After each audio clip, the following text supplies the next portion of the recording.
Hoy bata ka, tanghali na oh. Matulog ka na. Para naman lumaki ka. Sige po, Nay. Tulog ka. A few moments later.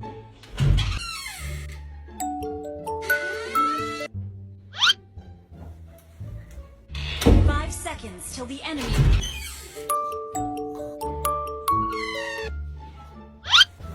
Oh, bilis na. Wala na si mama.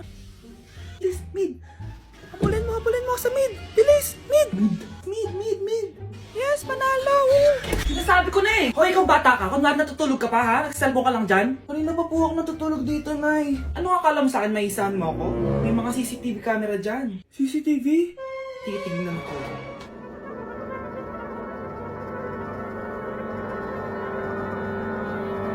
Walang yaka, niloloko mo ako. Huwag po. Nita ka, niloloko mo pala ako, ha? Nay, hindi na maulit, Nay. Gusto mo pa tulogin kita gamit ang hangar to? Ay, naman mo. Nay, eto pala yung manliligaw number 1 ko. Approve ba sa'yo? Hello po, tita. So, ikaw pala yung manliligaw ni Scarlett? Ano ang kaya mong ibigay sa anak ko? Hindi man po ako mayaman. Pogi naman ako. Pasta walang pera. Sa daming luho ng babaeng to, hindi mo mabubuhay yung anak ko. Di naman importante yung pera na eh. Basta pogi. Next! Lu, mukhang pera to. Hi, tita. So, anong kaya mong ibigay sa anak ko? CEO yung tatay ko. Meron po kaming sports car, tapos malaki po yung bahay namin. Mayaman, pero mukhang mabaho. Charger to ah. Bibigyan sana kita ng 1 milyon. Bahala ka dyan. 1 milyon? Hoy, babalik ka dito! Nay, puro ka next. Gusto ko na magka-jowa. Siyempre, gusto ko yung perfect na lalaki para sa'yo, anak. Hello po, tita. Oh, anong kaya mo ibigay sa anak ko? Hindi po ako mayaman, tita. At hindi rin po ako sobrang gwapo. Pero malinis po ako sa katawan. At marunong din po ako maglinis ng bahay at ng mga plato. Wow! Ganito yung gusto ko lalaki para sa'yo, anak. Kaya etong award-winning Wise Cleaner ang gamit ko. Kasi eto ang the best dishwashing liquid kit. Tara, samahan niyo ako gumawa ng dishwashing liquid. Nabili ko nga pala tong kit na to for only 250 pesos at ito yung mga laman niya. Siyempre, importanteng basahin niyo muna yung instructions. At ayun na nga, nag-umpisa na tayo. Naglagay lang ako ng 14 liters sa timba namin. At ang unang nilagay ko ay itong bubble booster. Susunod ay nilagay ko na rin yung surfactant. So kailangan paikot niyo tong ilagay. O diba, para ka lang nagluluto. Nag-set lang ako ng timer for 20 minutes para hintayin matunaw lahat ng ingredient. Pagkatapos nun ay haluin niyo na mabuti at ilagay niyo na yung premix bottle. So ito pala nabili ko ay calamansi flavor at ito na yung magiging kulay ng dishwashing liquid natin. Nilagay ko na rin pala yung thickener para maging malapot na yung dishwashing liquid natin. Pero dahan-dahan lang guys ha. At ayun, tinakpan ko na at babalikan natin for 24 hours. So mukhang okay na at bumili din ako ng mga bote. Dito ko ilalagay yung mga dishwashing liquid. Naisip ko lang na perfect pala to maging business kasi madali lang gawin at madami ka rin magagawa. Nagprint lang ako ng mga stickers at ayan, pwede na natin siyang ibenta guys. Kung ako tatanungin nyo, super worth it nitong Wise Cleaner. Perfect! Anak, pakasalan mo na to. Sige. Pwedeng kiss the bride na agad. Dapat may 5 apo na ako bukas ha. Maawa ka naman sa kifi ko, Nay. Oh, maganda na kayo. Mag-Christmas party na tayo. Merry Christmas, babe! Babe, putok ka ba? Bakit naman, babe? Papakiligin mo na naman ako eh. Wala lang, amoy putok ka lang. Harsh mo naman, babe. Guys, mag-research na tayo ha. Pasko na, research pa rin nasa utak mo. Bahala ka, mag-research ka mag-isa mo. Okay, whatever. Okay, dalawa. Mamili na kayo ng regalo dito. Mas malaki yung isa. Mas maganda siguro yun. Nay, malaki po yung sa akin. Ito sa'yo, oh. Kyle, ito sa'yo. Thank you po, Nay. Buksan niyo na. Wow, iPhone 20 Pro Max. Buksan ko na rin yung akin. Ano kaya laman dito? Tikipad. Daya naman, scam ba to? Uy, Mare, baka pwede mo akong pabalot. Sige, Mare.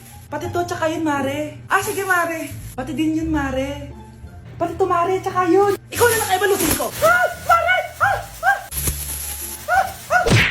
Bakit nawawala ang laman ng class funds, ha? Sinong kumuha na ito? Ma'am, kilala ko po kung sino yung kumuha. Samantha, sino kumuha? Sino pa ba, ma'am? This is Scarlett. Ha? Wala akong kinukuha. Scarlett? Ikaw pala yung kumuha ng class funds? Sumama ka sa principal. Ngayon na. Apaka-hype talaga nitong si Samantha. Bye, Scarlett! Dami nito Mukhang makakabili na ako ng bagong phone. Ha! Nahuli din kita! Ikaw pala yung kumukuha ng mga class funds natin? Oo, ako yung kumukuha. Bakit? May problema ba? Ang problema ko, ikaw! Ako pa sinisisi mo na kumukuha ng class funds, ikaw naman talaga? Isusumbong kita kay ma'am. Wala ka namang ebidensya. Ikaw ang isusumbong ko dahil naniniwala naman sa akin si ma'am. Humanda ka sa akin, Samantha. Wow, may bagong phone si Samantha. Sana all. Bigay ito ng parents ko, guys. Class! Sino naman kumuha bukas na class funds. Si Scarlett po yung kumuha, ma'am. Pagsabihan nyo nga yan. Ako na naman? Nagpapatawa ka ata, Samantha. Talaga ba, Samantha? Kitang-kita ko na kumuha ka dito. At narinig ko, nabalak mo na naman si Scarlett. Ma'am, di po ako yun. Gagawin mo pa ako sinungaling? Diyan ka naman magaling, di ba, Samantha? Sa pagsisinungaling? Sumama ka sa akin sa principal at ipapatawag ko yung magulang mo. Buti nga sa'yo, Samantha. Deserve mo yan.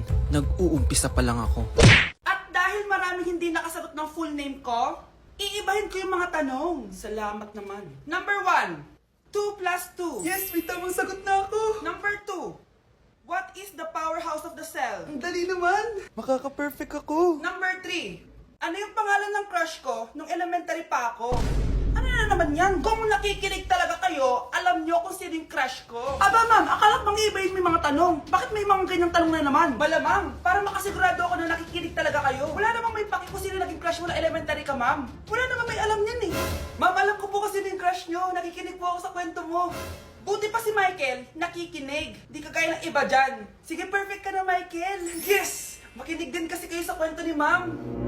Number 4, sino yung pinsan ng kapatid ng lola ko na tita ng mama ko na pamangkin na ate ko? Bagsak na naman ako!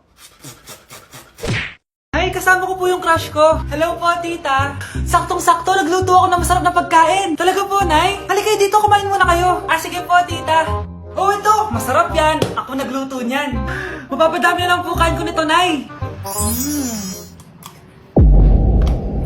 Ang sarap nga po, tita. Di ba, Vic? Tita, nabubulunan po anak nyo! Anak! Anak! Anak! Anak! Anak! Anak! Anak! Anong gagawin natin, tita? Tumawag ka ng doktor! Sige po, tita! Nandito na ako! Dok, bilisan niyo, Dok! Na paano siya? Nabulunan po! May jowa pa siya? Importante pa ba yun? Ligtas mo anak ko! Ito na, ito na! Patay na siya! Anak! Patay na siya! Sayang, ka-crushback ko pa naman siya. Crushback mo ako? Pag ganyan mo lang sinabi, so tayo na? Anak, ano to pinagpo-post mo sa Facebook ha? Bakit po, Nay? Nagmumura ka dito oh. Sabi mo, hahaha, tang-ina, laro. Yan ba yung mga nalalaman mo sa school?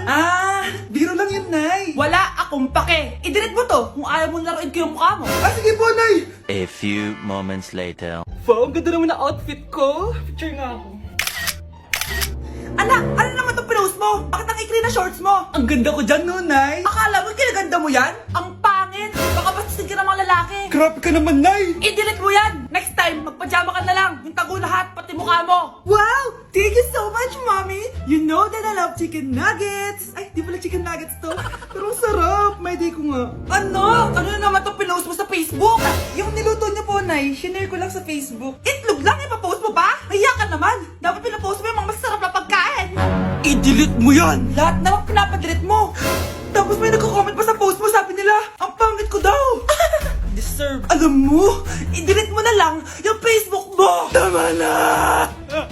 I-delete mo na! Para tamimik na yung buhay ko! Kung wag ka kaya mangyalab, sigurado tatahimik buhay mo! Akin na yung phone mo! Ako na lang magdi-delete! Bakit kita i-delete kung pwede naman kitang i-block? Hindi mo na makikita yung mga post ko! Uy! Hi, Mare! Mare! Nandito ka na sa Manila? Yes, of course, Mare! Nandito na ako! Yes! Mare! Para mag-bless ka na sa tita mo! Sige na. Aba, dalaga na anak mo, Mare! That's true. May boyfriend ka na, Iha? Ay, wala pa po, tita. Tamang-tama, single anak ko! Sige na, para magkapura tayo agad, Mare. Oo, wala agad, Mare! Pero wala pa. Look, desisyon. About pala sa utang mo, Mare. Utang? Mare! Cherry, kahit wag mo na yung bayaran, Mare. Okay na yun. Sige, Mare! Ano ka ba? Eto pala, oh. Mga binili ako para sa iyo, Mare, oh. Salamat, Mare! Hello, Mare. Dito na ako sa Manila, Mare. Nay! Pagod na pagod ako. Kasi yung bahay niyo dito, huy. Ha? Ate ka ba, Mare? Mare, nauna pa sa'yo yung mga doppelganger mo! Ha? Napugangar? Hala ka, Mare. Umalas na kayo sa bahay niyo, huy. Baka matrapa kayo sa mundo nila. Sige! Anak, tara na! Sige po, Nay! Anak, palisan po! A few moments later. Umalis sila, Day. Hala, thank you, Day. Maasahan talaga kita, eh. Halika na dito, anak. Dito na tayo titira. Sige na. Uy, be, gala naman tayo minsan. Punta tayo Tagaytay. True, be. Ang ganda ng bagong bukas na coffee shop doon. Ang sarap mag-story. Tara na, pwede ako bukas. Tara na, mga 5:30 AM kita na tayo sa bus station, ha. Baka drawing na naman to, ha. Matutuloy yan, be. Nakapag-alarm na nga ako, eh. Gigising ako, promise. Asan na ba yung mga yun? 6 AM na. Oh, alas na tong bus papuntang Tagaytay, ha. Puro kayo drawing, ha. Teka lang. Ito ba yun? Ano ba yan, be? Bakit ka tumatawag? Ano na, be? 6 AM na. Akala mo pupunta na Tagaytay. Hindi ako pinayagan eh. Sorry, be. Hindi ka pinayagan o tinatamad ka lang? Baka gusto mo sabihin ko sa nanay mo na 3 subject yung bagsak mo. Ito na nga, be. Maliligo na ako. Wait mo lang ako, ha. Ay, yung isa pa. Hello, be. Hindi ako makakapunta. May sakit ako. Sakit. Lalong lalala yung sakit mo, be, kapag nalaman ng nanay mo na boyfriend mo yung anak ng kaaway niya. Ay, be, magaling na pala ako. Nakakalakad na ako. 5 minutes nandyan na ako, ha. Madali lang pala kayo kausap